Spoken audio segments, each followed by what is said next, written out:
क्या आपने ये वायरल वीडियो देखी है? वीडियो जिसमें एक ताकतवर उकाब सहरा की दुनिया पर गालिब है जबकि बेबस फारसी बिल्लियां अपनी बका की जंग लड़ रही हैं। 好，我樊英蒙坐镇武林，今天就要替天下清理门户。听着，自诩名门正派，竟对无辜稚童下此毒手。 ये ईरान जंग की एक वाज़ेह तमसील है। ये पैगाम चीनी सरकारी मीडिया ने तैयार किया है ताकि अमेरिका को एक गैर जिम्मेदार ताकत के तौर पर पेश किया जा सके जो कमजोर ममालिक पर हमलावर होकर अफरा तफरी फैलाता है। यही बयानियां चीनी टिकटॉकर्स भी आगे बढ़ा रहे हैं। 反而有可能活着。伊朗靠不怕死，在上一个周末赢得了一场关键的战役，而且是生死存亡的大战役。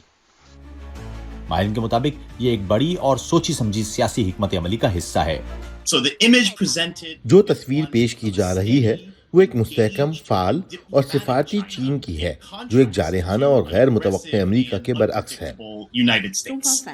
पैगाम वाज़ेह है, बीजिंग खुद को एक जिम्मेदार और समझदार ताकत के तौर पर पेश कर रहा है, एक ऐसी दुनिया में जो वाशिंगटन की पॉलिसियों से मुतासिर हो रही है।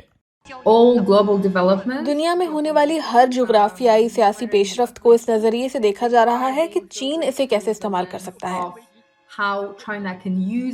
चीनी रियासत खास तौर पर मीडिया इन वाक़यात को इस बयानिए को मजबूत करने के लिए इस्तेमाल कर रही है कि अमरीका एक नौ आबादियाती ताकत है और इसकी साख मुतासिर हो चुकी है।